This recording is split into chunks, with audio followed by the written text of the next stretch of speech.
Bonjour à tous les astrophiles et les astro-amateurs.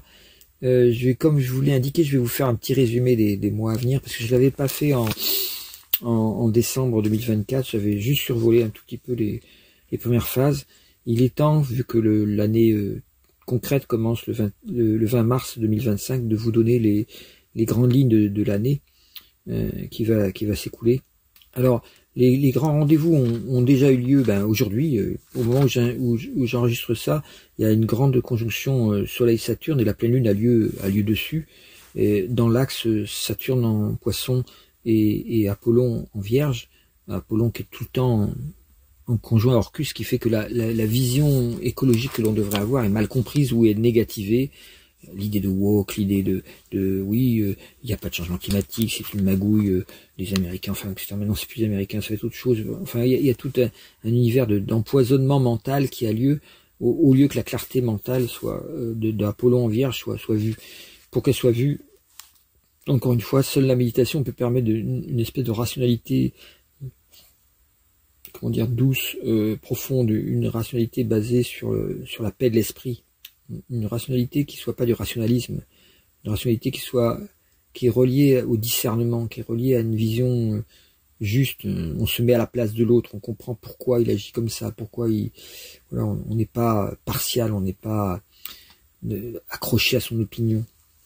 Mais ça, comme il y a Orcus à côté, la négativité d'Orcus peut engendrer, pour ceux qui n'ont pas préparé leur esprit par la méditation ou par la psychothérapie, un mélange assez étrange entre ce qu'il faudrait faire pour ramener de l'ordre, de la vérité, et puis le désir du pouvoir, le côté sombre de la force, on pourrait dire, le désir d'empire, de pouvoir. Donc ça c'est cette phase où on est. Le grand aspect de cette opposition Saturne en Poisson, opposition à Apollon en Vierge, a eu lieu donc exactement en février 2025. C'est-à-dire qu'en fait, c'était vers le 10 février par là. Il y a eu une espèce de... C'était la troisième fois que cette opposition avait lieu. Elle a eu lieu, pour vous donner une petite idée, la première fois, je cherche, oui c'est ça, elle a eu lieu pour la première fois en mai 2024, et ça a beaucoup parlé d'écologie déjà à l'époque, et puis un deuxième passage a eu lieu en août 2024, donc c'était assez rapproché. L'année 2024 a montré qu'il fallait... finalement purifier nos consciences, quoi, pour ne pas être pris dans les différents populismes. Je rappelle que c'est le moment où il y a les fameuses dissolutions voulues par Macron Ier, et puis l'envahissement du Parlement européen par une montée de l'extrême droite. Ensuite la position française, heureusement, qui réagit, qui vote, on va dire, majoritairement à gauche. Et puis en août, les magouilles commencent et on sort de... Et cet aspect va se reproduire là. Alors on sait qu'il y a tous les gouvernements en France qui ont eu lieu. La France est très concernée par cet aspect parce que Apollon représente la structure constitutionnelle qui peut être en accord avec l'humanisme ou la spiritualité. Or, la Constitution française, celle de 1792, est conjointe à la création des droits de l'homme et du citoyen, et elle est plus ou moins contenue dans toutes les républiques suivantes, plus ou moins, parce qu'une république étant un peu plus monarchiste quand même que les autres, mais elle contient, inscrit dans la Constitution française, un modèle de démocratie qui d'ailleurs a servi de modèle à d'autres pays qui voulaient devenir démocratiques. On peut regretter qu'en France ça fonctionne pas toujours très bien, mais ce modèle, utilisé intelligemment, il peut permettre pas mal d'évolution. Donc voilà, février 2025, c'est le troisième passage. Après, il n'y en aura pas d'autres. Et le troisième, c'est toujours le troisième passage, quand il a lieu, c'est toujours le moment où il faut comprendre, où on nous est demandé de comprendre ce qui se passe. Là, Apollon est rétrograde à ce moment-là, plutôt, et c'est Saturne qui avance. Et il nous est demandé de comprendre qu'est-ce qu'il nous faut faire au niveau structurel, au niveau des institutions, au niveau de la manière d'organiser les grandes institutions, l'Europe, les ONG, enfin tout ce qui est organisation collective, comment organiser les choses collectivement pour permettre d'intégrer l'information qui vient de l'environnement, du changement climatique, et également de ce que la spiritualité, c'est-à-dire qu'est-ce que le divin ou la conscience veut à travers les épreuves que subit la Terre et l'humanité en ce moment. Qu'est-ce que la conscience cherche à travers ça? Si on ne se pose pas cette question, on ne trouve pas, évidemment. C'est pas facile, mais il faut se poser la question, au moins. Sinon, si on ne se la pose pas, on ne va pas découvrir, en fait, le jeu de la conscience derrière ces épreuves que subit l'humanité. Les épreuves viennent de quelque chose qui a été accumulé, karmiquement, c'est-à-dire d'erreurs de vision, d'erreurs de comportement, d'erreurs de manière de faire qui sont pas harmonieuses, qui sont pas intégrées, en particulier quand c'est inégal, quand c'est de l'exploitation, quand c'est on exploite les ressources d'autres pays pour nourrir sa propre économie en laissant ceux à qui on a pris ces ressources dans la misère. Regardez ce qui se passe avec les mines de coltan au Niger, ou comme ça, ou les mines d'uranium, où les gens sont aucune protection presque pour ramasser ces minerais, tout ça. Ils sont ramenés au niveau de l'esclavage, tout ça pour qu'on ait des beaux portables ou des belles batteries au lithium. Ça. Donc il faut vraiment se rendre compte de l'interaction des phénomènes, ce qui fait que après il y a des couillons qui vont dire ah oui les grands remplacements, mais attendez, on est en train de réduire, de retourner, alors qu'il y avait possibilité que tous les pays se développent en commun accord, si on n'avait pas choisi un modèle ultra-capitaliste, si on avait choisi un modèle de développement plus intégré, ce qui était promis à la fin de la Deuxième Guerre mondiale, à travers l'ONU, à travers l'UNESCO, à travers des grandes institutions comme ça, il s'était dit bon bah on va essayer de faire que plus personne crève de faim. C'était un vœu pieux quoi, mais on n'a pas trouvé les moyens de le faire. Donc si vous voulez, le troisième passage en février 2025, c'est celui qui est très fort au moment où la pleine lune passe dessus, c'est-à-dire la nouvelle lune aussi, la dernière nouvelle lune et cette pleine lune là, c'est celui qui dit on doit transformer les institutions. Alors qu'est-ce qui s'est passé? Il s'est passé Trump au milieu qui donne un grand coup de pied dans la fourmilière, ce qui fait que là tout le monde s'affole, mais est-ce qu'on va pouvoir, dans cet affolement, trouver cette raison, cette rationalité qui nous est demandée? Donc ça, c'est très important, et c'est pas certain qu'on y arrive, puisqu'en même temps, ça a eu lieu à peu près au même moment qu'il y avait un carré du Soleil en Verseau et Uranus en Taureau, ce qui a grandement facilité en fait la montée du fascisme. Voilà. Donc, alors maintenant, on est au mois de mars. On va pas reprendre ce qu'on vient de dire.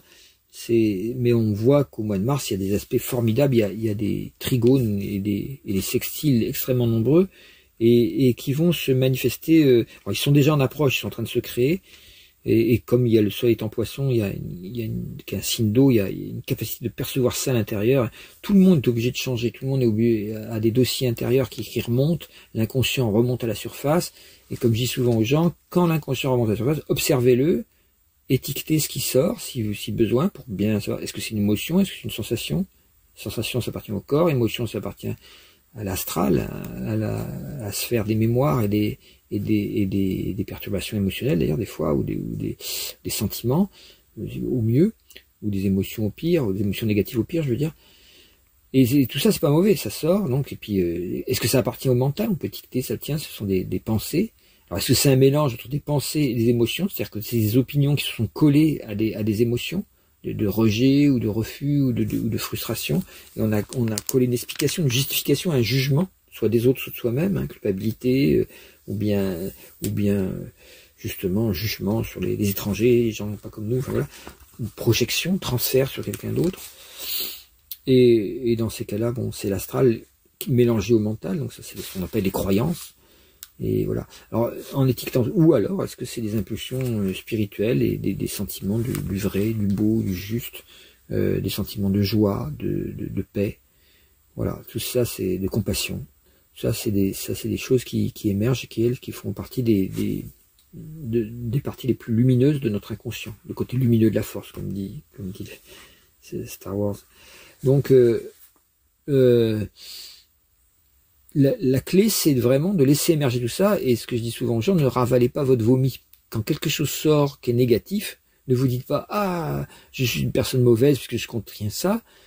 Sinon, par le jugement, vous ravalez votre vomi. C'est-à-dire que au lieu que le dossier sorte et se libère, vous êtes en train de dire « ça devrait pas être comme ça » ou « je suis une personne mauvaise », alors qu'en fait, le fait que ça sorte, c'est parce que vous êtes capable de le voir, normalement. Donc si vous oubliez de le voir, c'est-à-dire si vous commencez à le juger, à dire « ah, c'est pas bien », vous retombez, vous ravalez votre vomi, c'est-à-dire que c'est quelque chose d'horrible, c'est-à-dire vous êtes en train au lieu de vous servir de l'occasion qu'il y a de voir ce qui n'allait pas en vous, que ce soit sur le plan physique, sur le plan comportement, j'ai déjà parlé de la nourriture très souvent, là, en ce moment les gens des fois tombent malades ou des trucs comme ça, donc il faut voir vraiment d'où ça vient. Et évidemment, si vous changez pas vos habitudes au niveau alimentaire, si vous vous soignez avec des antibiotiques ou des cochonneries pharmaceutiques, au lieu d'essayer d'abord de la prévention, la naturopathie ou l'homéopathie ou des choses qui sont douces et qui marchent très très bien, bon, bah, tant que vous prenez ces méthodes douces et tout ça pour du pipeau,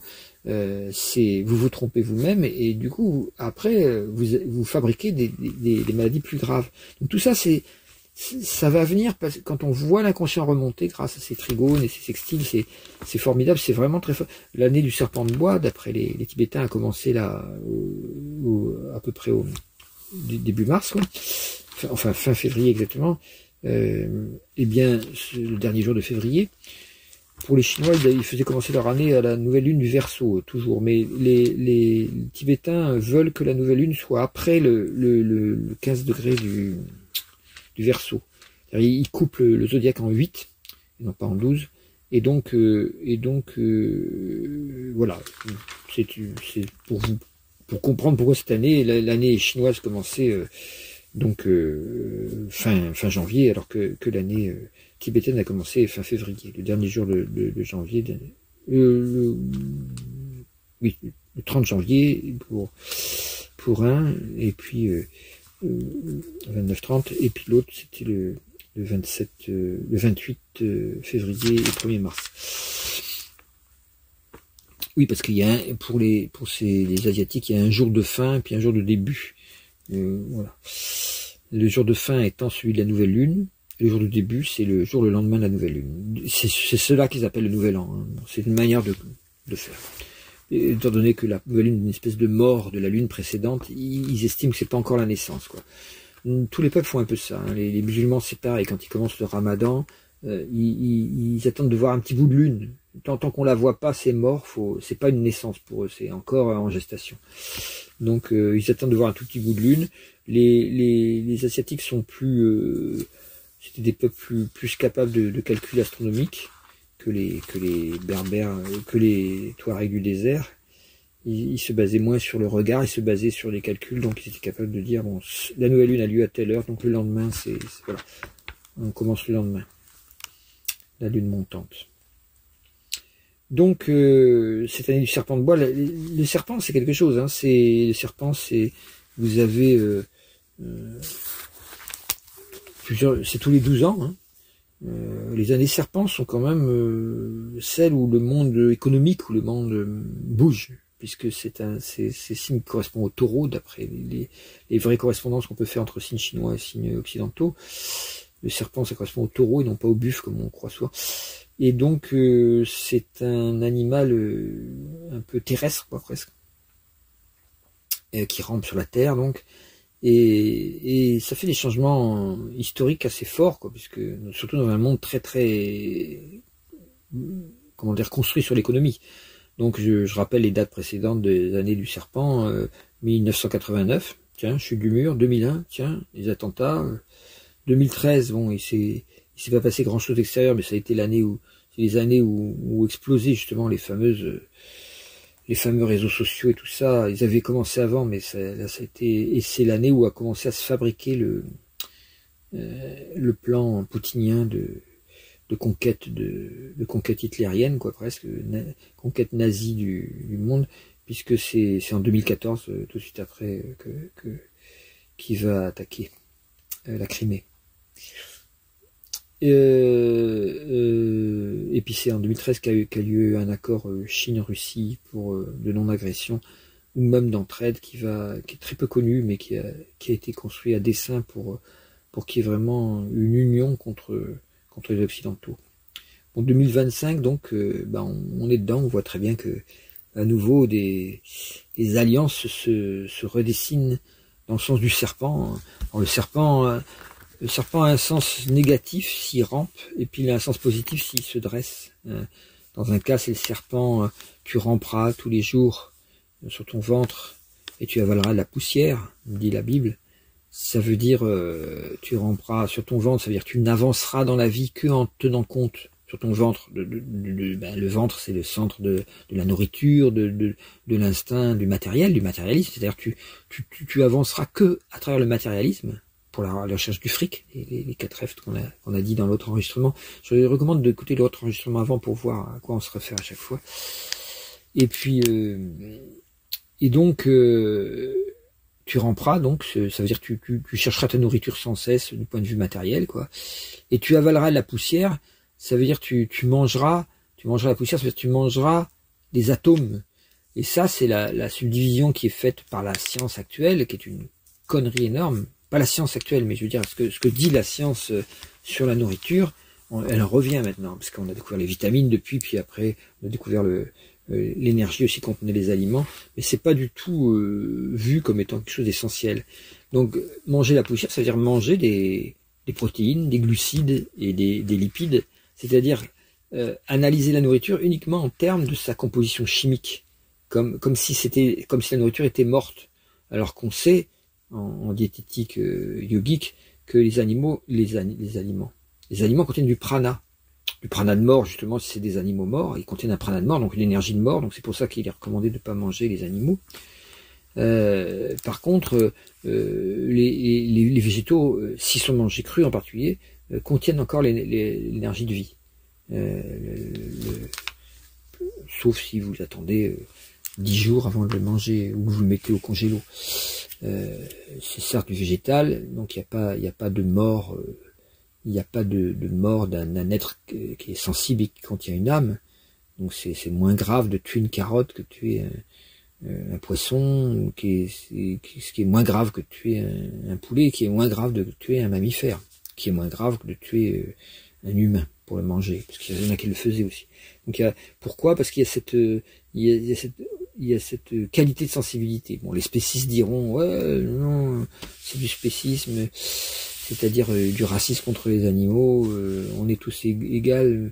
Si on analyse l'ésotérisme, non, l'être humain n'est pas égal aux autres animaux. C'est un animal comme un autre, mais qui contient une dimension. C'est un animal croisé avec un ange, on va dire ça comme ça, ce qui est pas le cas des animaux, même si certains animaux sont parfois dotés d'une âme très puissante. On peut voir, surtout ces animaux dits d'appartement, familiers, tout ça, il y a certaines âmes qui se réincarnent comme ça, même des âmes humaines, donc ça existe. C'est assez étrange, mais ça peut exister. Dans ce cas-là, l'animal a un comportement extrêmement étrange qui montre qu'il est capable de comprendre des choses largement au-delà de ce que devrait penser un animal. Bon, je m'égare sur ces. On va revenir donc quand ça sort comme ça, profitez-en pour nettoyer vos croyances, pour changer d'opinion. Les opinions valent rien. Ce qui vaut, c'est la vérité, donc la conscience, la connaissance. Mais pour accéder à la connaissance, il faut changer d'opinion. C'est-à-dire pas retourner votre veste, c'est pas ça que je veux dire, mais faut arrêter de nourrir sans cesse la même opinion en disant c'est la mienne, j'y tiens parce que je suis connu pour faire partie de ceci ou faire partie de cela. Vous faites partie de rien du tout, vous faites partie de la vie, c'est ça qui compte, et la vie vous demande de changer, d'évoluer. Et donc quelquefois, moi si on m'avait dit, étant anarchiste quand j'étais jeune, que je deviendrais spiritualiste, j'aurais franchement rigolé au nez des gens en disant tu peux toujours courir pour que je me mette à croire dans un dieu bidon là qui sert qu'à endormir les gens, à les faire se soumettre. Voilà ce que je pensais. Je pense toujours un peu la même chose, hein, mais j'ai compris que ce Dieu des religions était faux, effectivement, mais que le vrai Dieu existe, et que c'est pas du tout il n'est pas dans les religions, il est dans l'être humain en lui-même. Les êtres humains ont cherché partout, ils ont cherché à atteindre les sommets des montagnes pour dire j'ai été le premier planté de drapeau, le fond des océans pour découvrir les animaux des profondeurs. On a tout exploré, mais on a oublié d'explorer une seule chose, c'est l'intérieur du cœur humain. On n'a toujours pas exploré ça. Si, les orientaux l'ont fait, hein, que ce soit les yogis hindous, les lamas tibétains, les moines taoïstes et tout ça, les maîtres des arts martiaux, les chamans amérindiens, tout ça, il y en a qui ont exploré ces profondeurs. Et donc, ou certains chamans aussi africains, évidemment, sur tous les continents, il y a eu des gens qui ont fait cette exploration. Voilà, donc rappelez-vous, Saturne opposé à Apollon, alors aucun d'astronautes va vous dire ça, parce qu'ils n'utilisent pas Apollon, c'est une planète que j'ai découverte après des années de travail, des centaines de thèmes pour la placer. Maintenant, je suis sûr qu'elle est là, c'est une planète très importante pour l'évolution du monde actuel, très importante. On le voit à travers l'histoire du changement climatique. Alors au mois de mars, il y a juste une conjonction Vénus-Mercure, à peu près pour cette pleine lune là, un petit peu avant, qui a lieu en Bélier, et qui est à peu près sur Bacchus. Donc ça c'est un peu embêtant parce que ça fait une collision entre les sentiments, la pensée, Mercure la pensée, Vénus le sentiment, Vénus est rétrograde. Donc, et en Bélier, il y a une tendance à ce que les instincts, c'est le printemps qui est en avance, reviennent. Et Vénus recule à peu près sur Bacchus. Et donc, il va donner une puissance un peu réactive des instincts. Vénus en Bélier, on sait qu'il est en demi en balance en face, donc il est en exil, donc il n'est pas à l'aise forcément. Il a besoin de s'enflammer, d'une espèce de vitalité forte qui peut être en accord quelquefois avec la sexualité, mais pas toujours en accord avec l'amour. Donc il peut y avoir ou un esprit de domination, ou au contraire un désir d'être soumis, ça dépend quel genre de... Mais enfin, c'est des relations qui peuvent être des fois un peu dures, pas forcément harmonieuses, surtout avec la conjonction avec Bacchus qui, comme je le rappelle, est vraiment l'idée de l'amour du pouvoir. Donc faites attention en ce moment aux rencontres amoureuses, la manière dont vous communiquez à l'intérieur des relations amoureuses, parce que il peut y avoir une tendance à vouloir abuser de soit de sa séduction, soit sa domination, selon que c'est féminin ou masculin. Sachant que le féminin et masculin, j'ai pas dit femme et homme, hein, j'ai dit féminin et masculin parce qu'on a tous du féminin et du masculin en nous. Donc disons que la tendance masculine serait de dominer ou d'imposer ses avantages. Les avantages qu'on a obtenus dans le couple ou dans la relation, on va essayer de les imposer, de les rendre plus puissants.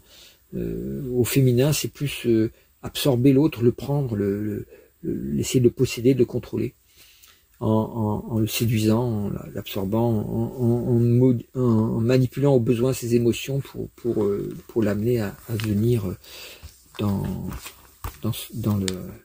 la sphère qu'on maîtrise, celle des émotions souvent pour le féminin. Voilà. Alors évidemment, en général, le féminin est du côté des femmes, en général, le masculin est du côté des hommes, et on a très bien compris qu'en ce moment, c'est pas mal en train de changer, et sûrement tant mieux. Je veux pas dire que voilà, que tout le monde doit devenir LGBT machin là, que plus égale toute une suite de lettres, mais ça fait partie du phénomène existant. Ce phénomène existant, c'est son côté permettait émerger l'iceberg, mais le vrai changement profond, c'est que les hommes apprennent à gérer le féminin et les femmes apprennent à gérer le masculin. Et ça, c'est essentiel parce qu'on est en tant qu'âme, on est androgyne, on n'est pas spécialement homme. Notre corps, évidemment, alors encore que là, les théories du genre vont nous dire, bah non, c'est juste un hasard, vous êtes tombé sur un corps, vous pouvez en changer. Bon, des fois, il pousse le bouchon un peu trop loin, mais au sens que non, l'appartenance à un sexe n'est pas que social, puisque il suffit de regarder en dessous de la ceinture, vous allez apercevoir qu'il y a une preuve physique, quelque chose. Mais effectivement, pour certaines personnes, il y a un malaise très profond à se retrouver dans cette appartenance, et il peut être bon quand c'est pas un refoulement de sa propre sexualité, comme ça arrive quelquefois. Alors ça, faut le vérifier plutôt que, mais ça peut être bon de vivre effectivement sa vraie nature, son vrai genre, etc. Voilà. Je passe là-dessus. Je sais pas pourquoi je parlais de ça. Ah oui, à cause de Vénus Bacchus, bien sûr. Vénus Bacchus qui va engendrer la puissance instinctive et faire germer les pulsions les plus puissantes. Donc attention à ça, de pas forcément vous laisser Vénus est rétrograde, vous laisser revenir en arrière au niveau de votre évolution affective, spirituelle, amicale, de pas revenir en arrière, essayer d'avancer, faire avancer les choses, ça peut vouloir dire revenir en arrière au sens revenir sur ce qui a été dit, ou revenir pour pardonner, pour améliorer, tout ça. Revenir en arrière, je veux dire renoncer à l'évolution, c'est ça que je veux dire, renoncer à évoluer.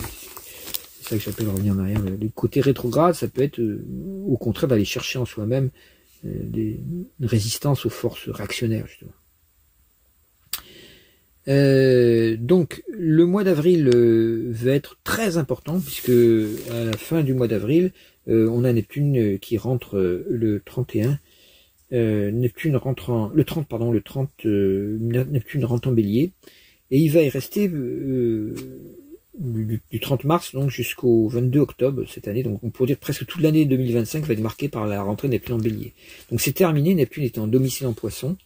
Il a pu permettre à tous les inconscients de travailler énormément, et ça se termine. Et là, il va rentrer dans une sphère Bélier, une sphère où il devient extrêmement actif et porteur d'un élan vers l'extérieur, qui est moins bon au niveau spirituel. Quand Neptune est en Poisson, il est dans son domicile, il est dans le signe océanique, et il permet vraiment de faire la démarche vers la spiritualité, vers la méditation et tout ça.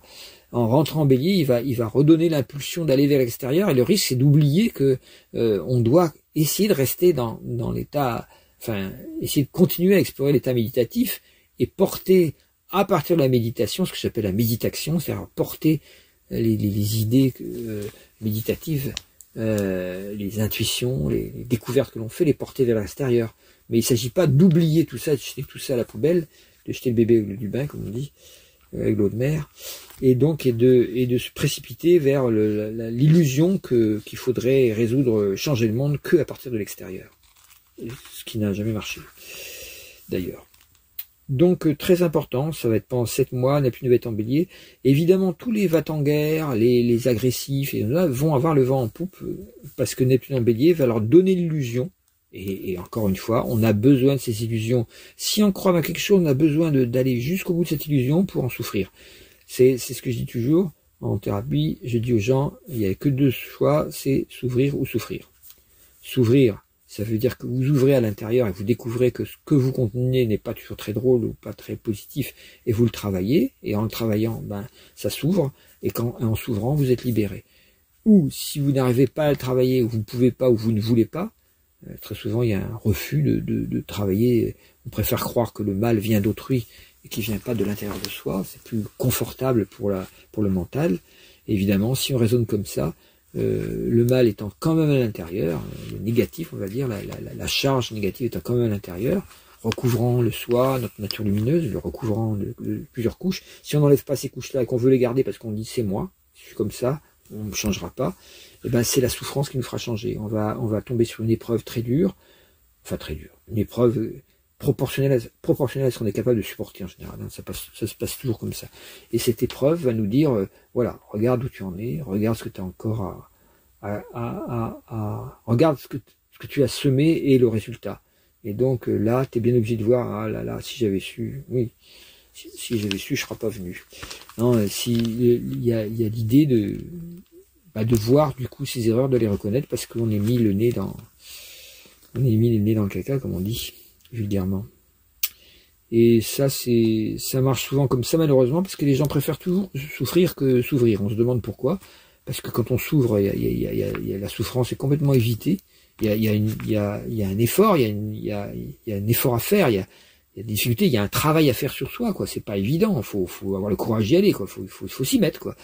Mais à part cette déjà inconvénient, la souffrance était évacuée et évitée. Alors que dans l'autre cas, quand on refuse de travailler sur soi, qu'on se dit on est sur Terre pour s'amuser et pour prendre plaisir, et qu'on croit que c'est ça le but de la vie, ben le déplaisir vient sous forme beaucoup plus violente, quoi. Et ça peut arriver évidemment à des sociétés entières, en particulier l'Europe occidentale qui peut être dans une phase extrêmement importante de son vécu. Alors, c'est là où au mois d'avril ça va se voir, donc ça c'est très important, n'est plus dans Bélier, il est plus du tout dans son signe préféré, il va y revenir le 22 octobre pour quelques mois, pour 3 mois à nouveau, le 22 octobre 2025 donc, et il y restera jusqu'à peu près le 27 janvier 2026, et alors là il sera définitivement en Bélier jusqu'en 2038, donc là on aura des forces d'action, de changement du monde qui vont être en action, donc à partir de 2025. Et donc on aura encore 3 mois pour rectifier si vous comprenez bien ce que je dis là, vous aurez encore 3 mois après, enfin vous avez encore tout le mois de mars, hein, évidemment, faut se dépêcher, mais vous avez encore 3 mois, donc à partir de la fin octobre jusqu'à les mois d'hiver, hein, novembre, décembre et janvier, là, pour l'intériorité, pour profiter de l'hiver, pour faire une intériorité maximale et rebondir mieux au passage suivant. Alors ça a lieu en même temps qu'un aspect extrêmement important, qui va être extrêmement puissant, donc vers le 5 avril, alors c'est 4, 5, 6 avril, le thème est extrêmement puissant, ça va être le carré montant de la Lune, ça va jouer sur un danger, puisqu'on est passé sur Bacchus vers le 28 mars. Il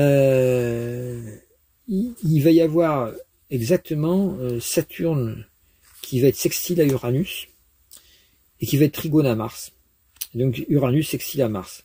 On a une structure avec Mars qui est en Cancer, donc qui fait bien un trigone à Saturne qui est en Poisson, pas trop loin de mon Mercure d'ailleurs. Et donc et Mars va être également sextile à Uranus qui est en Taureau. Donc petit dessin, pouvez vous l'imaginer, dans l'ordre du zodiaque, vous avez le Poisson d'abord, hein, Saturne en Poisson, qui fait un sextile à Uranus en Taureau, qui fait lui-même un sextile à Mars en Cancer. Évidemment, un trigone se fait entre Saturne en eau, entre Saturne en Poisson et Mars en Cancer. Donc ça, c'est une structure très très forte de changement, de transformation, plus ou moins violente, puisque alors Mars en Cancer est pas à l'aise, hein, il est dans un signe où il est en chute, donc ça peut être la réactivité. Uranus en Taureau, on a vu qu'il est également en chute, puisqu'il est en exaltation en Scorpion, donc et Saturne en Poisson va devoir assumer ça. Donc ça veut dire que et Saturne est sur le nœud nord à peu près, en Poisson. Donc ça veut dire qu'en fait, il y a bien un changement structurel qui doit se faire en accord avec le peuple. Saturne en Poisson, c'est les plus faibles qui doivent s'exprimer aussi, mais c'est encadré par une force qui peut être abusive, qui peut être réactionnaire, puisque Uranus en Taureau, c'est l'une des racines du fascisme. Je rappelle qu'Uranus était en Taureau pratiquement pendant toute la montée du fascisme et du nazisme, et donc pendant les 7 ans qu'a duré la Deuxième Guerre mondiale, là, en commençant avant, quoi. Puisque la Deuxième Guerre mondiale a commencé même en Chine avec le Japon, tout ça, et en Espagne. Bon, bref. Donc l'éruption du fascisme, qui est là, on n'en est pas sorti encore. Il y a encore avant qu'Uranus rentre en Gémeaux, on a encore un tout petit temps. Ça va être, je vais vous en parler tout de suite, ça va être aussi en 2025. C'est une année vraiment de changement, hein, d'énergie. Mais là, Mars en Cancer, trigone, Uranus en Taureau, c'est les forces les plus réactionnaires qui peuvent aussi être en action et qui vont proposer des changements de structure. Est-ce que ces changements de structure vont vraiment satisfaire le peuple? Si ils sont inspirés par la spiritualité, pourquoi pas? Mais je ne sais pas s'il y en a encore qui croient maintenant que Trump est l'envoyé du Christ, comme j'ai entendu le dire. Ou que voilà, les fondamentalistes chrétiens là, qui sont comme les fondamentalistes musulmans ou comme les fondamentalistes juifs. C'est-à-dire tout ça, c'est des gens qui sont complètement dans la quête cavalier de l'Apocalypse, qui amènent le chaos parce qu'ils sont sûrs et certains d'avoir raison. Et évidemment, les structures qu'ils vont mettre en place sont pas forcément les plus inspirées. En tout cas, rappelons-nous que Saturne-Uranus a des planètes assez sèches, assez dures, Mars aussi, c'est assez violent, c'est assez dur. Ça peut être un moment où on peut, vu l'aspect assez harmonieux du reste du thème, peut-être aboutir à un accord de paix, mais un accord de paix qui sera alors ça peut être aussi bien en Israël qu'en Ukraine, mais des accords de paix qui peuvent être tellement basés sur la force et la violence que c'est le droit du plus fort contre le droit du plus faible. Et donc ça va être la source de nouvelles guerres si c'est pas harmonisé par la spiritualité. Ça n'a pas l'air d'être la couleur pour le moment ni de Trump, ni de Netanyahou, ni de Poutine. Donc méfiance.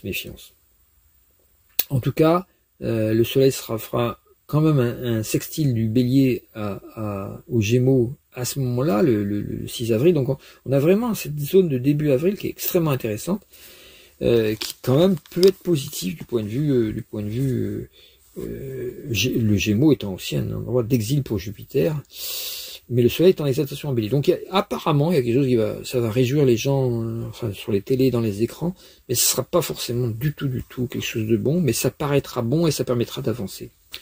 En tout cas, pour ceux qui avancent sur un autre plan que le côté réactionnaire, le côté fasciste, ça peut être un très bon moment pour mettre en place les choses qui sont évolutives et qui vont vers l'avenir.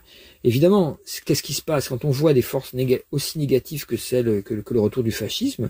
Les gens qui étaient tranquilles, qui étaient plutôt des gens paisibles et qui sont portés à la paix, se réveillent. Ils sortent de chez eux, ils sortent de leur anesthésie consommatrice ou d'écran, et ils se disent mais il faut faire quelque chose, il faut commencer à construire quelque chose de valable. Ces gens-là, eux, ils ont les bulldozers, ils ont les tanks, ils ont tout ça, ils avancent, hein, que ce soit avec la 69, que ce soit avec les fronts russes ou les bombardements israéliens sur la bande de Gaza. Voilà, eux ils agissent. Donc nous aussi on doit agir, c'est sûr, il y a quelque chose à faire. Voilà, donc ça c'est très intéressant. Donc passage début 2025 très positif pour mettre en place les choses au mois d'avril. Et puis on aura un passage très intéressant vers le 20 avril au moment où le soleil rentre en Taureau. Il y aura un ensemble d'aspects aussi. Mars sera rentré en Lion, donc trigone à Neptune qui sera rentré en Bélier lui. Carré au soleil qui soit lui rentré en Taureau, là ça passe ou ça casse, quoi. Il y aura une espèce de comment dire, un désir d'aller de l'avant, quoi. La vision idéale pour se concrétiser devra passer par une espèce de coup de force, d'acte héroïque, de quelque chose faudra avancer avec une espèce de courage face à l'adversité. C'est plutôt positif, mais un peu cassant quand même, hein. Il y aura un soleil carré Pluton après. Tout ça, c'est pour un peu... c'est pas évident, quoi. Alors, pour reprendre mon ambiance début avril, faut pas oublier que le sextile Saturne-Uranus, c'est le premier. Il va y avoir 2 et 3. Et il caractérise la Russie comme les États-Unis. Pourquoi? Parce que Uranus, c'est... Je l'ai toujours dit, mais c'est difficile à comprendre, hein. Pour les astrologues trop idéalistes, ils placent Uranus comme étant l'éveil, le réveil, l'individuation, comme disait Jung, le processus où on sort du moi aveugle pour aller vers son âme et tout ça. Oui, Uranus c'est tout ça. Mais d'un point de vue politique, il correspond au recentrage sur l'individu.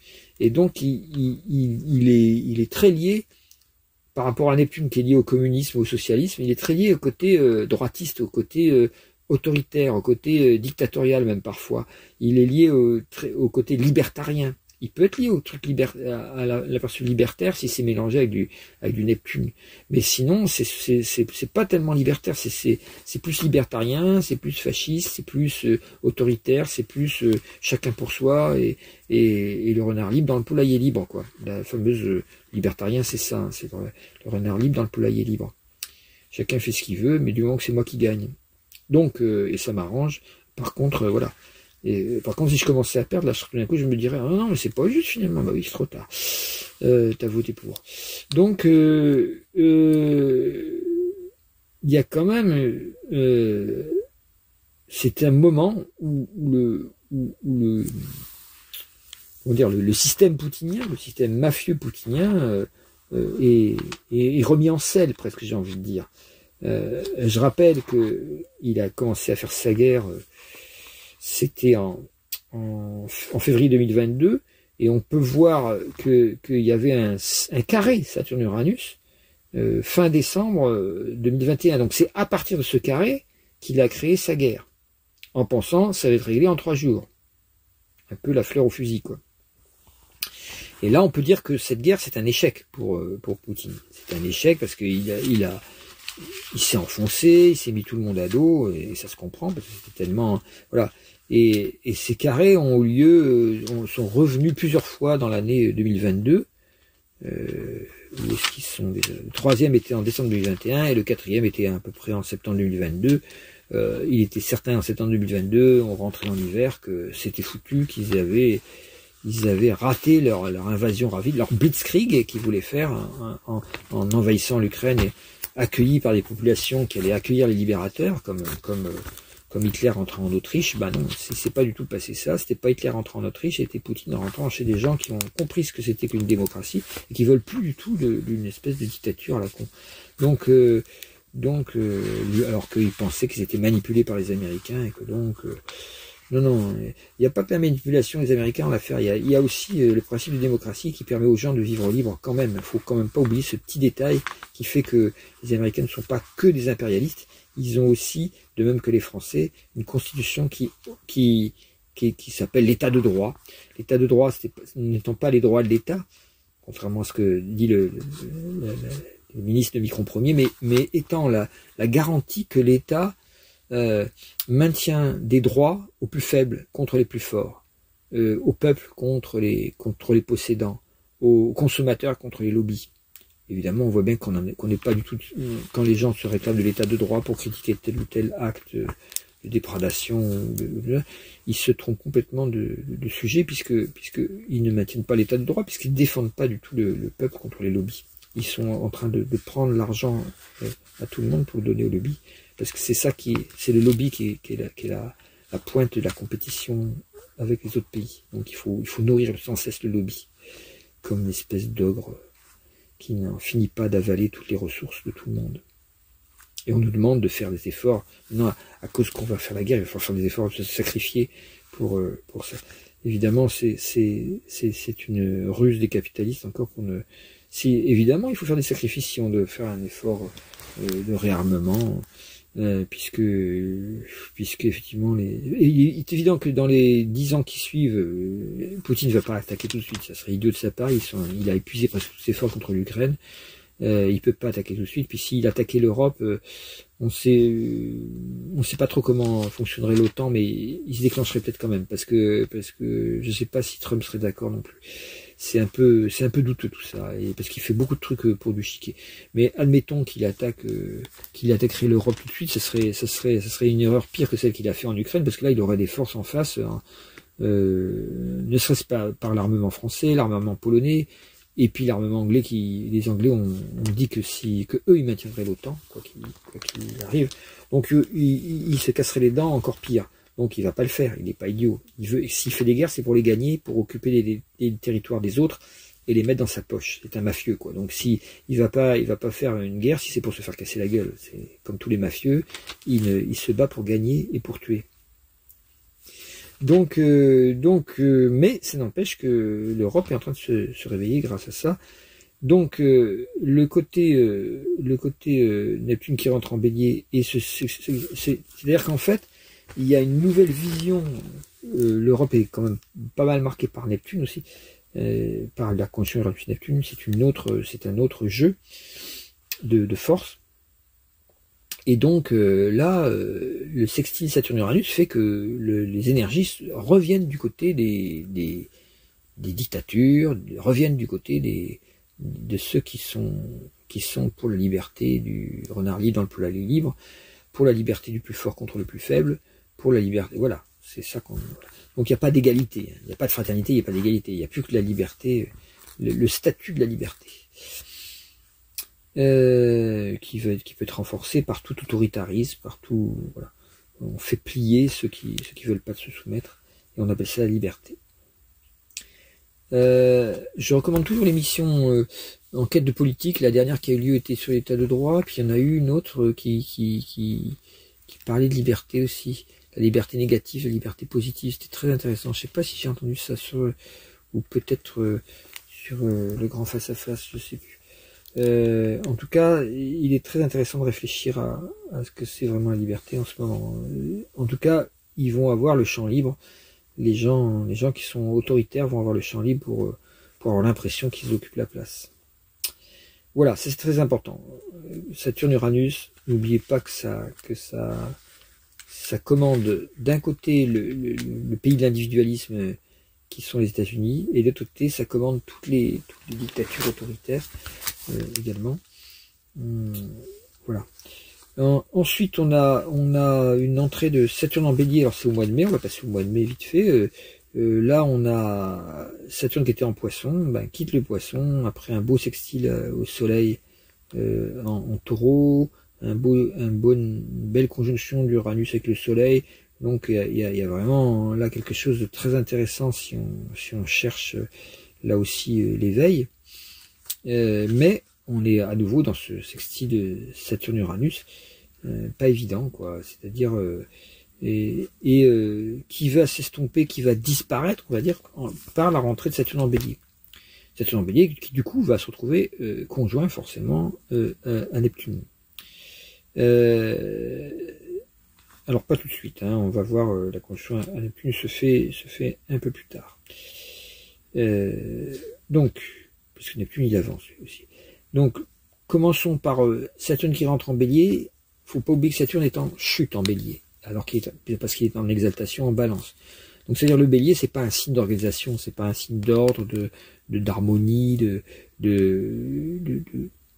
paix, de quelque chose qui organise des choses. Saturne en Bélier, c'est un signe de révolte, de guerre, soit c'est la révolte, la révolution, soit la guerre.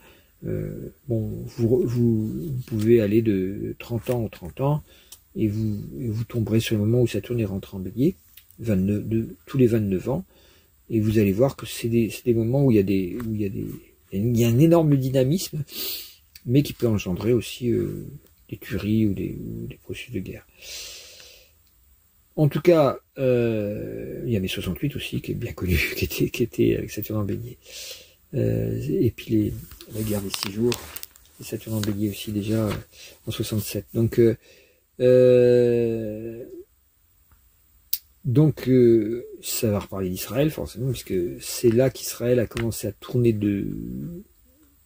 à changer de politique et à avoir une politique d'impérialisme territorial, alors qu'il avait une politique avant 67 d'essayer de se faire une place dans le monde arabe, qui n'en voulait pas, mais avec encore l'idée de peut-être respecter les accords de l'ONU qui avaient présidé à la naissance d'Israël. Et là, il les a plus du tout respectés. Il a dit, on est fort, on a une armée, on va foutre la nique à tous ces putains d'Arabes. Et hop, ils ont commencé et ils leur ont effectivement foutu la pâtée. Mais ils ont commencé à avoir des occupations territoriales qui n'étaient pas du tout prévues par le traité de l'ONU qui avait donner naissance à ce petit pays. Donc au lieu d'avoir un Israël avec deux nations, deux États, et donc un État palestinien, un État israélien qui pouvaient normalement vivre ensemble, des deux côtés on va dire, mais surtout du côté israélien, il y a eu la décision de passer à une politique d'occupation, de colonisation et d'occupation, donc de suppression l'État, de tout État palestinien, la possibilité d'un État palestinien, après avoir quand même occupé l'ancien pays palestinien. Et puis, récemment, on a une aggravation de ça avec ce qui s'est passé à Gaza, donc un génocide qu'il faut bien appeler un génocide quand même, parce que c'est bien ce qui a été fait par la faim, par les bombardements, par la soif, par les maladies. À partir du moment où on s'attaque à des femmes et des enfants, on n'est plus du tout dans le cadre de la guerre antiterroriste comme il dit. Hein. Voilà. Ça j'en ai déjà dit, mais voilà. Donc on est dans un raisonnement nazi, quoi, dans un raisonnement fasciste, et le fait que ce soit des Israéliens qui aient ce genre de politique est très triste, parce que c'est quand même tous les Israéliens ont tous des parents qui sont morts à cause du fascisme, à cause du nazisme. Et les justes qui les ont aidés étaient des gens de gauche, c'était pas des fascistes, c'était des gens de gauche, c'était des gens qui au nom du cœur ont parfois risqué leur vie pour sauver l'écrasement injuste des faibles par le fort. Et là, c'est à nouveau le fort qui écrase le faible. Et donc c'est de l'antisémitisme, puisque les Palestiniens sont des sémites, je le rappelle. C'est-à-dire que c'est leurs anciens ancêtres, que les Palestiniens sont les anciens ancêtres c'est des Hébreux aussi, qui se sont convertis à l'islam. Donc tant qu'on croit que l'islam et que la religion et paraît sont très différents, on est obligé de croire qu'ils sont complètement étrangers. Alors qu'en réalité, si on approfondissait l'expérience spirituelle, on verrait qu'on aboutit à la même expérience spirituelle par le dhikr musulman, Allah, enfin voilà, tout ce mantra répété qui aboutit à des états d'extase que par il y a des vawel, la répétition du nom sacré, ce sont les mêmes états. Gérald Ben Merzouk, dans son bouquin l'un, en préface, il fait parler un rabbin israélien, quoi, juif, quoi, hébreu, qui a atteint un état divin du soi. Et il en parle aussi. Donc c'est très intéressant, parce qu'on voit très bien que toutes les religions, comme l'a prouvé Ramakrishna dans son propre corps, dans son corps physique et dans son corps d'énergie, toutes les religions peuvent permettre d'atteindre le soi absolu, l'état christique ou l'état bouddhique, selon c'est la même chose. Donc les différences entre les religions sont pure illusion. Donc le génocide antisémite continue, quoi. Et pas contre Israël, contre les Palestiniens. C'est-à-dire contre un peuple qui a simplement appelé Dieu différemment. Il l'appelait Elohim, il l'appelle Allah. Évidemment, c'est les mêmes racines. Enfin, voilà, c'est assez triste d'en arriver là, mais c'est comme ça. Donc,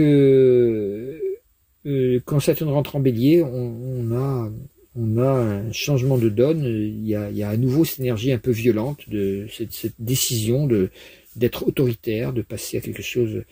Alors bon, évidemment, ça peut créer aussi des réactions du côté des jeunes. La jeunesse peut être peut décider de passer à l'attaque. Là, puisqu'ils ont parlé d'écoterrorisme, alors que c'était juste de la défense de terrain, comme la 69, où il y avait la défense de terrain, où les travaux n'étaient pas autorisés, il est commencé quand même, ce qui est dégueulasse. Donc les gens ont essayé de rétablir l'état de droit en ayant une résistance sur le terrain.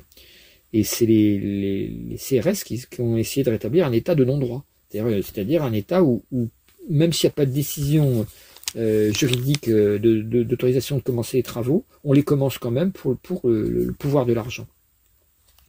À ce moment-là, ceux qui défendent l'état de droit ont été appelés états terroristes. L'état de droit étant le fait que les travaux sont interdits tant qu'ils ne sont pas autorisés. On peut pas permettre n'importe quoi. Bref, donc c'était... Surtout quand ça aboutit à de destruction de paysages entiers, de destruction d'environnement, de destruction d'entreprises. Il y avait beaucoup dans cette vallée-là, beaucoup d'agriculture biologique aussi, voilà, sur des très belles terres, et tout ça a été nivelé par des bulldozers pour transformer en autoroute. Alors qu'il aurait suffi de faire une double voie à côté de la nationale existante, et puis voilà. Non, ils ont fait ça plus loin. Enfin bref, c'est toujours le problème de vouloir faire des grandes routes pour éviter la traversée de village. Ça se comprend aussi pour les gens du village, mais bon, à un moment donné, il faut aussi voir qu'on est rendu à un point maintenant où, quand il y a des gros poids lourds qui traversent le village, c'est très embêtant. Mais pourquoi il y a des gros poids lourds? Parce qu'on n'a pas mis le ferroviaire. Donc c'est toujours la faute des politiques de pas mettre en place des politiques réellement écologiques. Non, il ne devrait pas y avoir des camions comme ça sans arrêt sur les autoroutes. Ça dépense énormément de gasoil et ça pollue, ça gêne les routes. Et il faudrait avoir des systèmes où on dépose ça sur les wagons. Et c'est Chirac qui, à son époque, a annulé tout le programme écologique qui avait été mis en route par Mitterrand, qui avait décidé ça. Il a tout détruit pour revenir à comme avant, c'est-à-dire la bonne vieille méthode où on pollue un max et puis après on emmerde tout le monde avec la pollution, avec ces gros camions partout. Voilà, donc après mai 2025, où je passe très vite, hein, parce que évidemment vous aurez les nouvelles lunes qui seront décrites et qui vous permettront d'être plus détaillés sur les aspects. Le grand aspect c'est ça.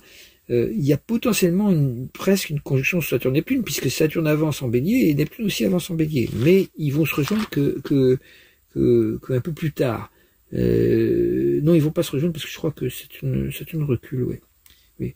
En tout cas, tout le mois de juin et juillet, il y a potentiellement une conjonction Saturne-Neptune en Bélier, d'abord qui avance, puis ensuite rétrograde. Tout ça presque sur le premier degré Bélier. Comme Saturne va reculer plus vite que Neptune, cette conjonction va pas vraiment avoir lieu tout de suite. Elle aura lieu, il faudra attendre que Saturne redémarre. Elle aura lieu donc, pour que je vous le dise, en février 2026. Vous voyez, c'est pas tout de suite. Mais disons que l'aperçu de la conjonction Saturne-Neptune en Bélier, la nouvelle religion, on va dire, de l'action, on va la sentir passer en juin et juillet 2025. Alors pour ceux qui veulent installer de nouvelles structures dans le monde, évidemment, pour permettre une nouvelle spiritualité dans les actes, c'est vraiment la bonne année 2025. C'est pour ça que je cherche toujours des spirituels, c'est-à-dire des gens qui ont appris simplement à méditer une fois par jour, et qui ont compris que c'était ça qui était la clé de l'évolution.